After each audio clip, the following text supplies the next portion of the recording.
Hey guys, this is Brad. I'm playing Satthra. He's a 1281 player. Maybe I'll try something I never play, and that is e4, e5. Very honestly, I'm already out of my comfort zone. This is completely atypical of me to play this way, and I think this is called the Vienna game. And I truly hate, I guess, playing e4, e5 because there are these types of attacks called like the fried liver attack where white will bring the knight here to g5 and really trying to just hammer out this brute force attack on the f7 pawn. And personally, I'm not a huge fan of that style of play. But let's see how it goes.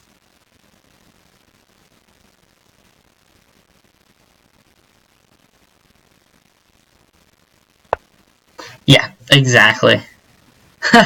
Unfortunately, my opponent went about the move order a little bit poorly.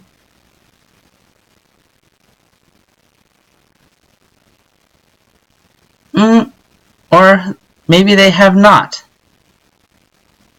Because if I capture here, they can just play d4 next. And they're now going to be hitting at my queen, and also they'll be hitting at my bishop. So they would win the bishop pair from that. So instead of going that path, why don't I just play knight h6, defending the h7 point, the f7 point, also preparing to castle.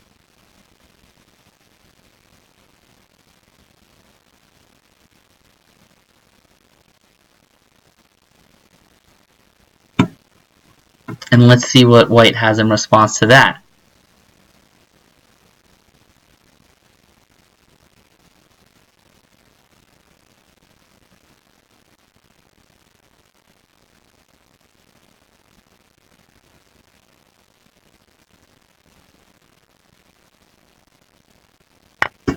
They are going for it regardless. They just want to mate me. Not surprising. Again, also not surprising.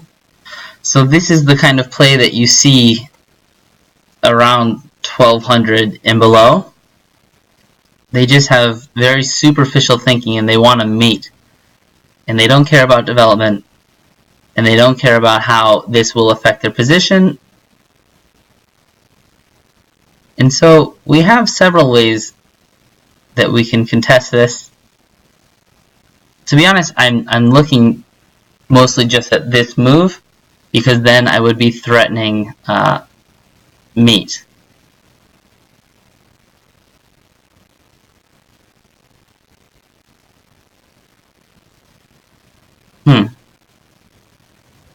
Also, I'm just looking at castling.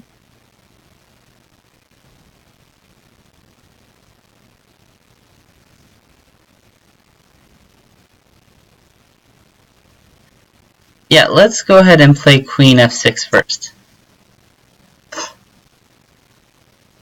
They've already sacked a minor piece for a pawn, so now kind of the onus is on them to show that their attack will work, although I highly doubt that their attack will succeed.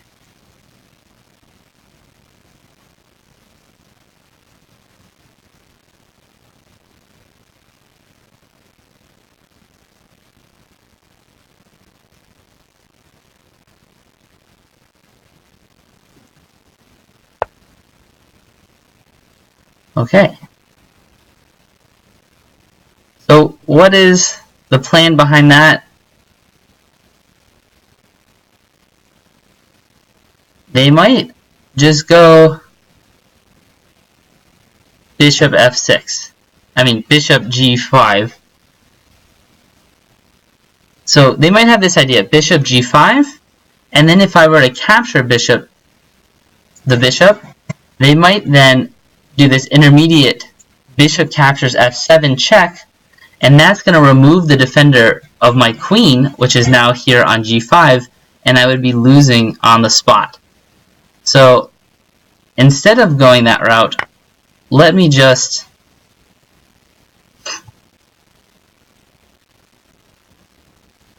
capture that pawn and renew the threat.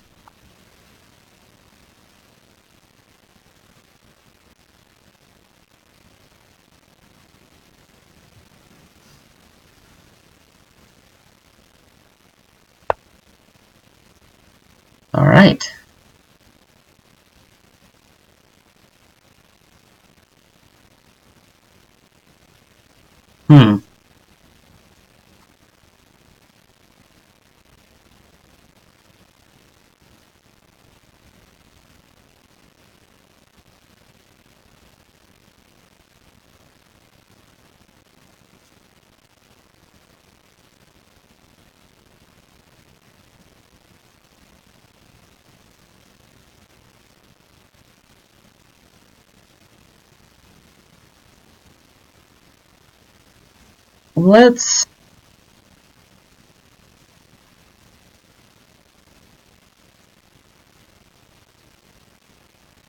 Let's slow down for a second and play g6.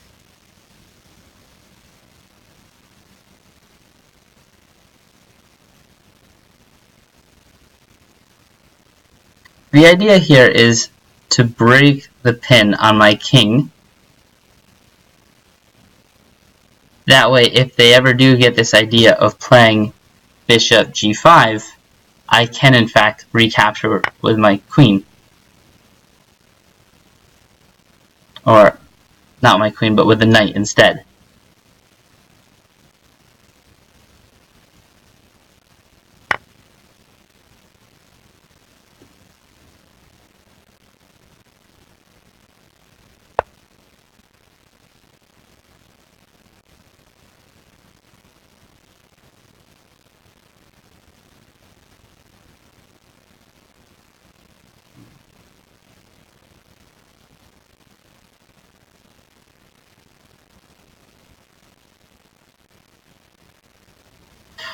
So, I'm disinclined to take this pawn here because that would allow rook to f1, and then my queen would be in this pin. And remember, we want to try to avoid putting ourselves into pins. So instead of doing that, I think I'll just retreat my bishop.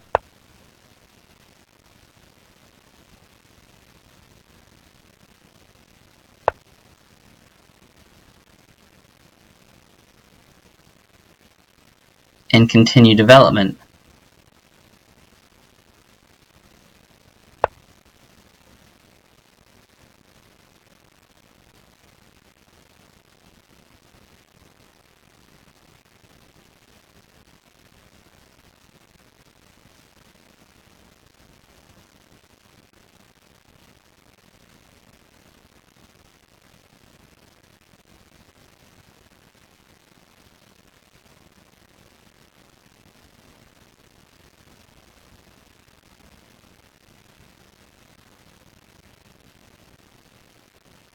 So in terms of the position, black obviously is up material, and we're both a bit behind in our development. However, white just made a fatal flaw. It's not something advisable. So an unprovoked pawn push of the king side pawns in front of your castled king is rarely a good idea, and it really creates weaknesses around the king. So take a moment and see if you could find just a winning move for black. So I'll say this, there isn't a forced mate per se, but definitely black is going to win serious material.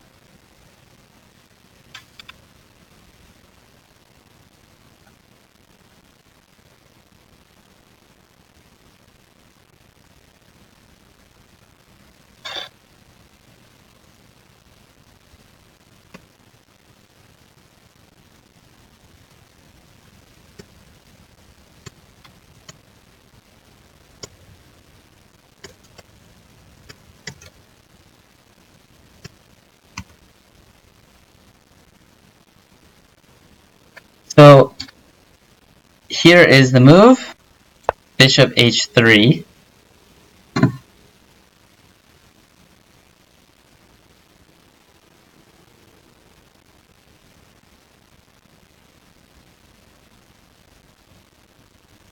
I just let my opponent know that I'll be posting the video on YouTube and they could watch it if they'd like.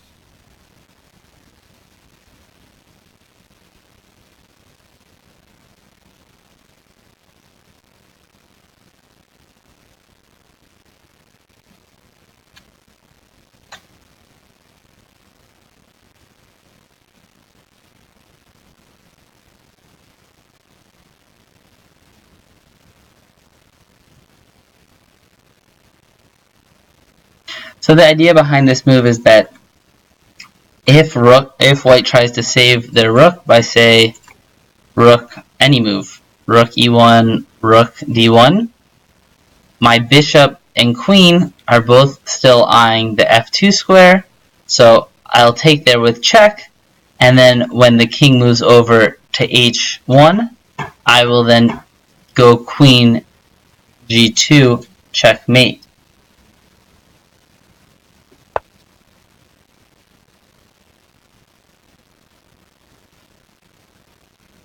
And it seems they have found an alternate move,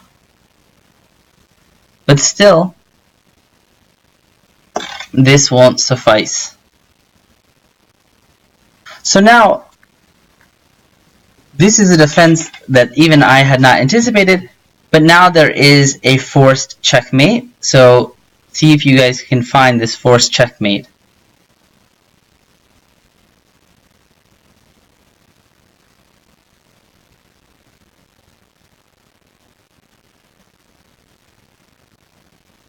Okay.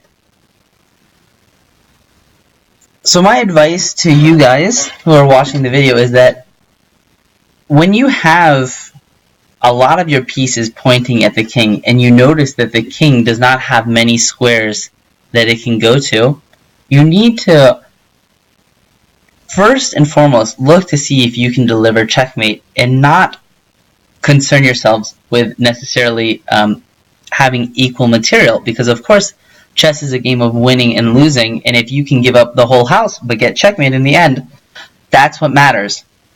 So the first thing that we want to do is occupy these light squares in front of the king, and the first move we want to do is to occupy f3, thereby blocking white from getting in this f4 push. And once we get that in, we're going to be able to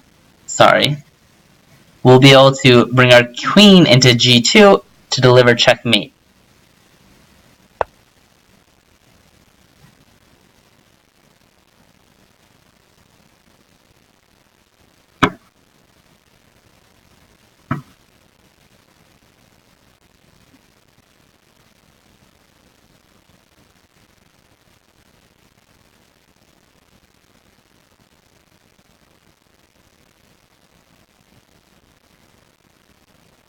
So this is a very common mating pattern, and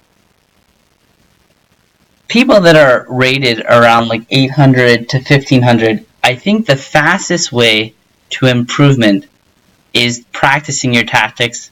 In chesstempo.com, it's a free website that offers tactics. They just set up a position like the one we just saw on the board, and you have to find a way to win material or give mate. And it's just super beneficial, and I would highly recommend it to you. Alright, let me tell my opponent good game. Good game. And yeah, with that, I think I will conclude any further videos for the night. I hope you found this informative, and yeah, take care.